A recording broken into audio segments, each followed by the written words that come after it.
So I did it. I packed my piano bench, my grandmother's quilt, and 43 years of silence, and I moved out while they were sitting down to Thanksgiving dinner. My name is Eleanor. I am 68 years old. I have soft hands from decades of pressing piano keys, and I make the best apple pie in Fairview County, at least. That is what my late husband Gerald used to say every single November until the day he passed. I am not a dramatic woman. I do not raise my voice. I do not slam doors. I was raised to be gracious in every room I entered, and I spent 68 years doing exactly that. But there is a limit to grace. There is a point where staying quiet is no longer kindness. It is simply disappearing. Let me go back to the beginning because this story did not start at Thanksgiving. It started 2 years earlier on a Tuesday afternoon in March when my son Robert called me from his car and said, "Mom, we think you should come live with us."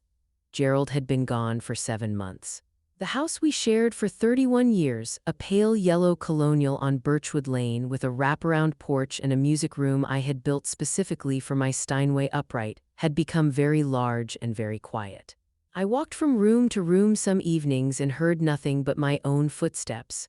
My sister Margaret kept calling to check on me. My doctor mentioned something about blood pressure, so when Robert called, I listened.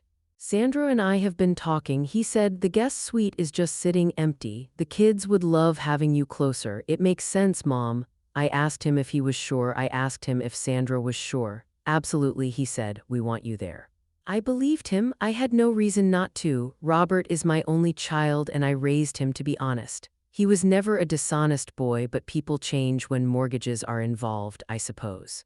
I sold my house on Burwood Lane in May. The buyers were a young couple with a baby and a border collie, and the wife had tears in her eyes when I handed over the key. I understood that. I had tears in mine, too. Though I waited until I was in my car to let them fall. I did not want to make anyone uncomfortable. I moved into Robert and Sandra's home in Dunor that same weekend. Their house was newer than mine, a large tangent and beige two-story in a subdivision where every yard looked exactly the same.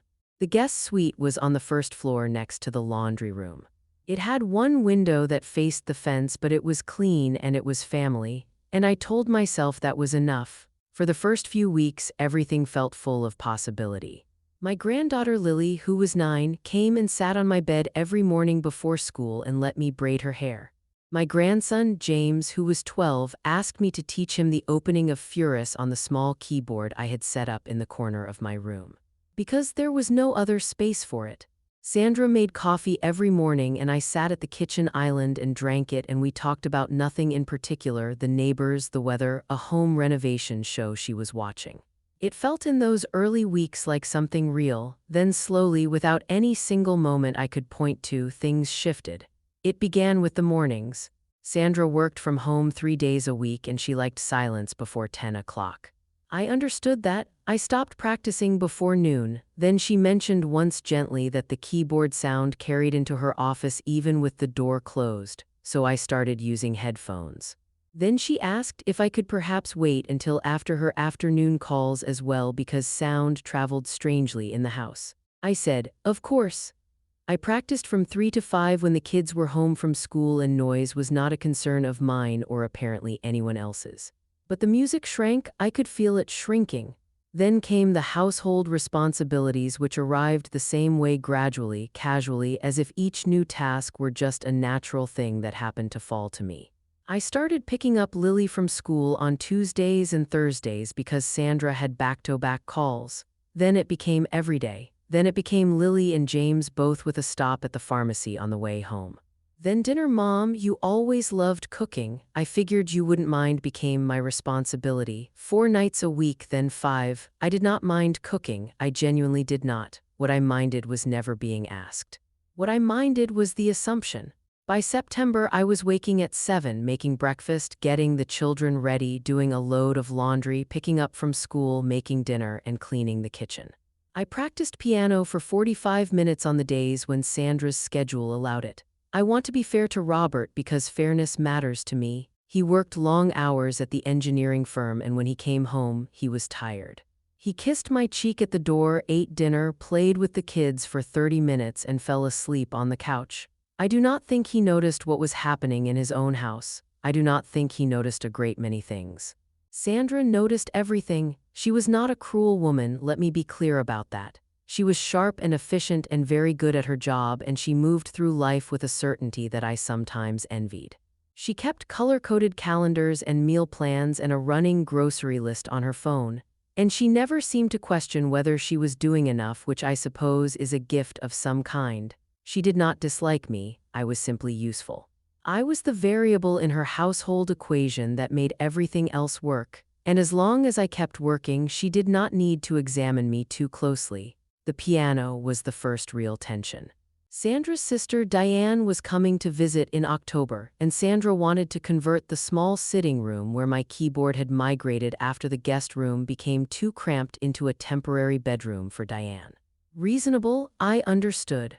But while Diane stayed for 1 week, the keyboard remained in the garage for 3 because Sandra kept saying she would help me move it back in and kept not doing it. When I finally moved it myself one Sunday afternoon, it ended up in the corner of the laundry room next to the detergent shelf. I played 3 hymns in the laundry room that evening with headphones on, sitting on a folding chair, and I thought about Gerald. I thought about the music room on Burwood Lane with its south-facing windows and the way afternoon light fell across the keys in winter. I thought about my students. I had taught piano for 31 years, and how many of them had sat on that bench in that room and played something beautiful for the first time. I thought about all the space I had given up and all the space I had been folded into. I did not cry. I made a mental note. November arrived cold and fast. Sandra's work was busy. Robert's project was behind schedule. The children had activities every afternoon, and I was in constant motion from the moment I woke until the moment I sat alone in my room at night. I stopped suggesting things. I stopped asking whether anyone wanted to play cards after dinner or whether we might watch a film together on Friday. After a while, you stop extending invitations that are never accepted. The Tuesday before Thanksgiving, I was in the kitchen making stock for the holiday meal: turkey bones, celery, the last of the garden carrots. Sandra was in the next room, the small den off the kitchen, on a video call with her college roommate whose name I knew was Bate. I was not eavesdropping, the door was open. I was stirring stock. I heard Sandra laugh at something, and then I heard her say in the easy voice people use when they think no one important is listening, "Oh, she's fine, she's always here. She cooks, she does the school run, she does the laundry. Honestly, it's like having a live-in housekeeper, except we feel guilty about it sometimes." There was a pause. Bate said something I could not hear. "No, she doesn't go anywhere." Sandra said she used to do the piano thing, but I mean, it's not really practical. The kids don't want to hear scales all day, and frankly, neither do I. She just kind of exists here. She just kind of exists here. I kept stirring the stock. I did not spill a drop. I turned the heat down slightly because it was beginning to simmer too fast. And I went back to my room and I sat on the edge of my bed and I looked at my hands, the same hands that had pressed keys for 60 years, that had braided 100 heads of hair, that had held Gerald's hand at the end, and I thought, I am 68 years old and I have become furniture in my son's house. That was the day I decided. I want to say it felt dramatic. It did not. It felt quiet and clear. The way decisions feel when you have been turning them over for a long time without admitting it. I thought about what Gerald would have said. He would have said, "Ellie, what are you waiting for?" He used to tease me about how long I deliberated before acting on anything. He was right, as he frequently was. I had money. That is the thing Sandra did not know. The thing no one in that house knew, because it had never come up, and I had never brought it up, because a woman my age learns early that your resources are the one thing you protect. When I sold the Burwood Lane house, I had invested the proceeds with my financial advisor, a practical woman named Carolyn, whom I had known since the early 90s. I had my teacher's pension, small but reliable. I had a savings account I had been building since Gerald and I were newlyweds, adding to it every month for 40 years. Even the lean years when the furnace broke twice in one winter and Robert needed braces and money was a creative challenge rather than a given. Gerald and I never touched that account. We called it the someday money. Someday we would take the trip to Scotland he always wanted. Someday we would redo the kitchen. Someday kept becoming next year. And then Gerald got sick and someday never came, but the money was there. And now I knew exactly what I needed it for. I called Carolyn the next morning from the parking lot of the grocery store while my cart full of Thanksgiving ingredients sat in the trunk. "How quickly can I access the full amount?" I asked. She was quiet for a moment. "Eleanor, are you all right? I am better than I have been in months," I said. "I want to find an apartment," she exhaled. "Thank goodness," she said, which told me something about what she had been observing from a distance. I did not tell Robert, I did not tell Lily or James, though I hated that part. I called my former student Angela, who had grown up to become a residential real estate agent in the next county over, and I asked her to help me find something. I told her what I needed. 1 bedroom, good natural light, room enough for a proper upright piano, quiet building, reasonable distance from Robert's neighborhood because I did not want to disappear from my grandchildren's lives. I simply wanted to stop disappearing from my own.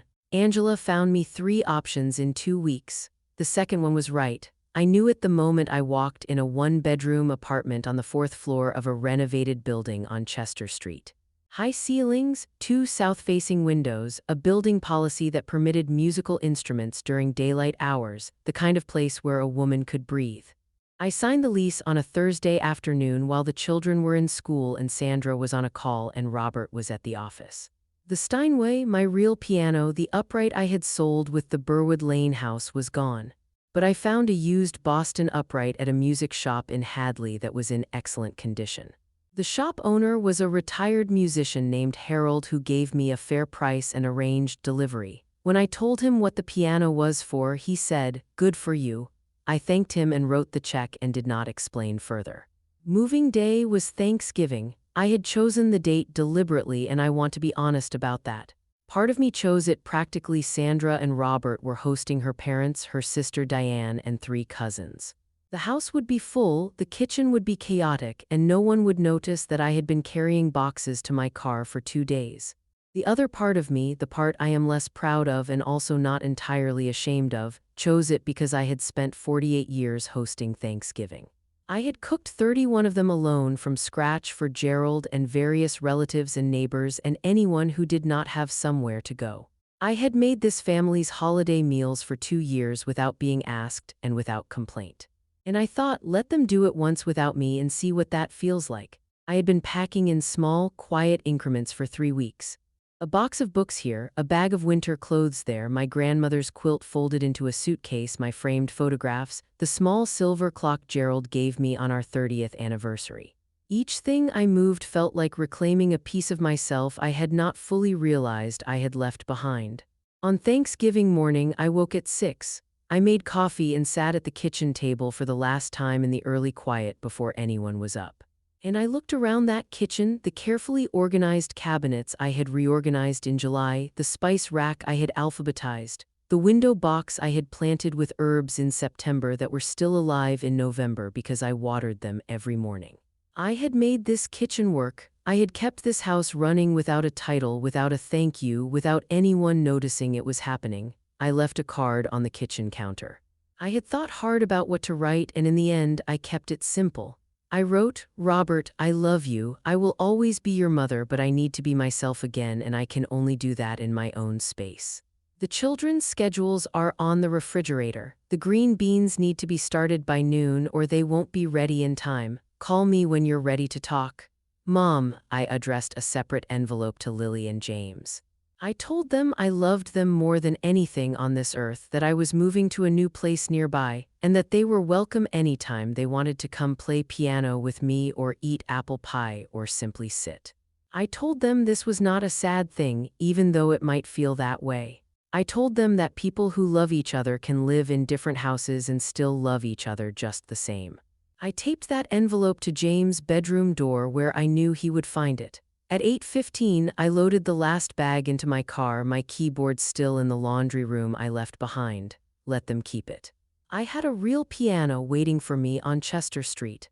I drove away from that tangent and beige house in the gray November morning, and I did not look in the rearview mirror until I was at the end of the street. When I did look back, the house looked exactly as it always did. Lights on in the kitchen, Sandra's car in the driveway, the yard exactly like every other yard in the subdivision. Nothing unusual. Nothing that said a woman had spent 2 years living there like a ghost and finally decided to leave. The apartment on Chester Street smelled like fresh paint and possibility. Angela had arranged for my furniture to be delivered the day before, so the basics were in place: bed made, couch facing the windows, kitchen stocked with the essentials, and in the corner of the living room where two south-facing windows met at an angle and the afternoon light would fall exactly right, the Boston upright sat waiting. I set my grandmother's quilt on the couch. I put the silver clock on the kitchen counter. I opened both south windows an inch to let in cold November air, and I sat down at the piano and I played. I played for an hour. I played Chopin.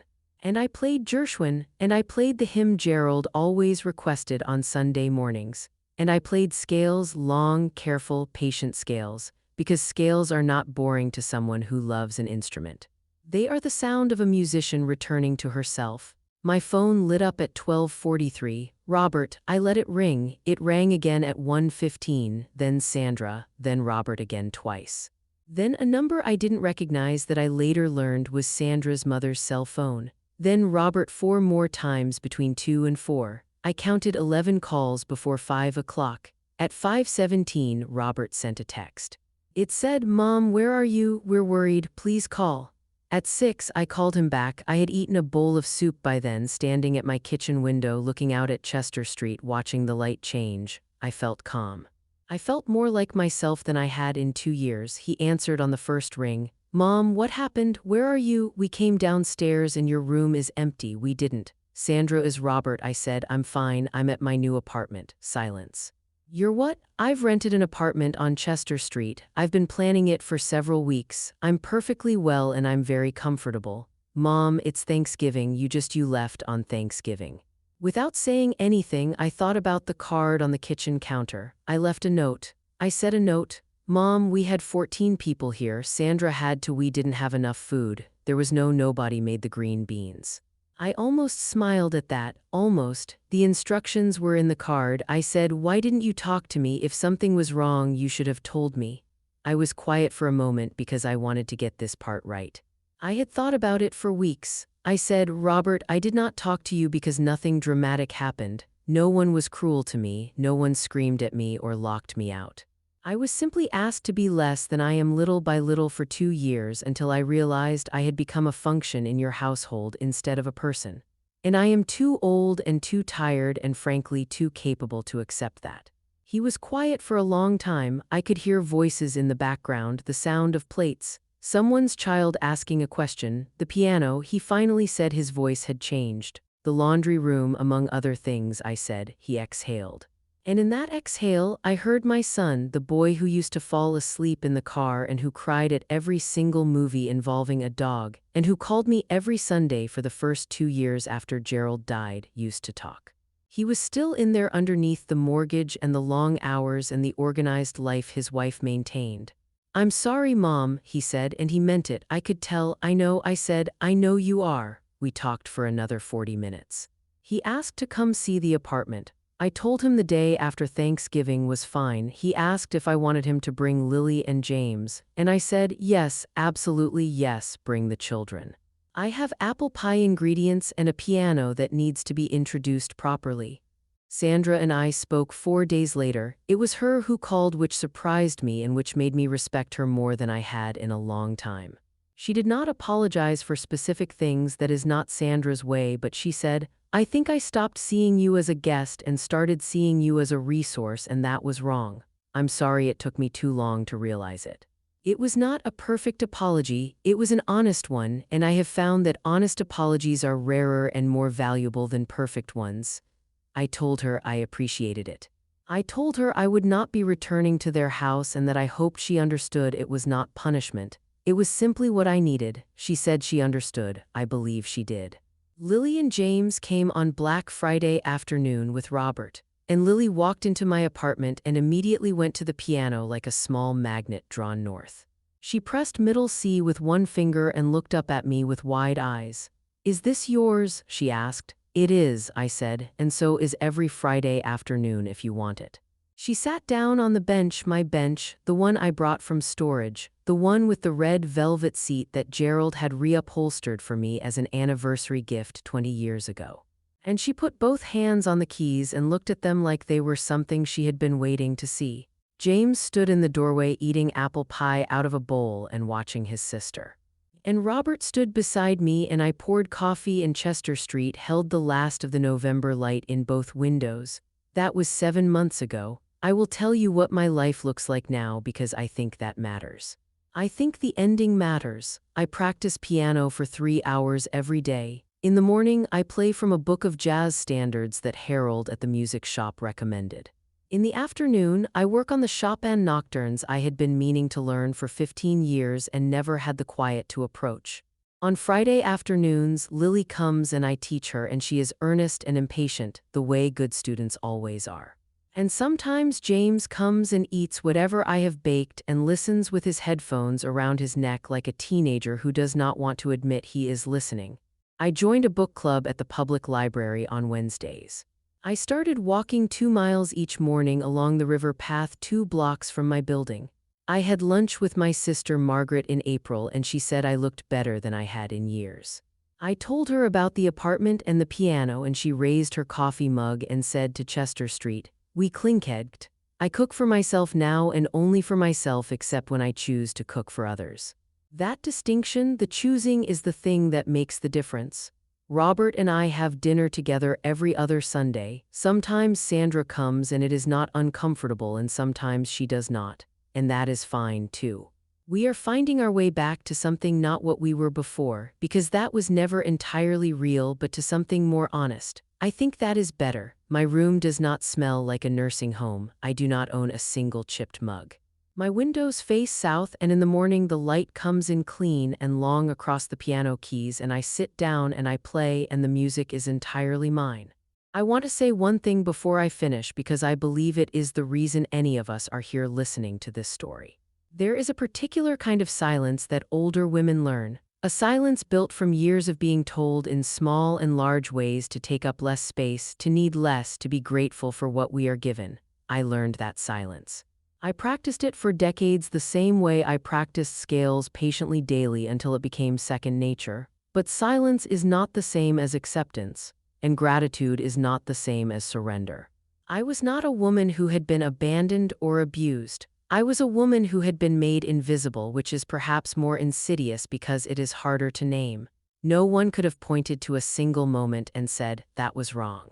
It was the accumulation of moments, the piano in the laundry room, the schedule that was never mine, the voice on the other side of an open door saying, "She just kind of exists here," that finally made me understand what I had allowed to happen.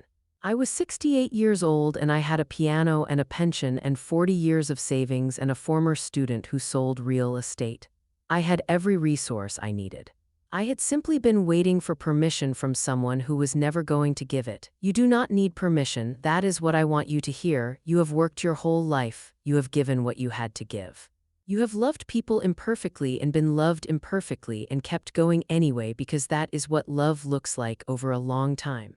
And if somewhere along the way you find yourself in a laundry room playing hymns alone with headphones on and wondering how you got there, that is your answer. That is the moment, not a dramatic moment, a quiet one. Mine came on a Tuesday in November with a pot of stock on the stove and a voice in the next room that did not know I was listening. I am Eleanor. I am 68 years old. I have soft hands and a good piano and a view of Chester Street from 2 south-facing windows. And I have never, not once in 7 months, left a single dish in the laundry room. If this story spoke to you, if you have ever felt invisible in a room full of people who love you, I would really like to know. Leave a comment and tell me where you are watching from today. And if you know someone who needs to hear that it is not too late to reclaim yourself, please share this with them. We are building something here together, a place for stories like this one, and every single one of you is a part of it. Thank you for being here. I will see you in the next.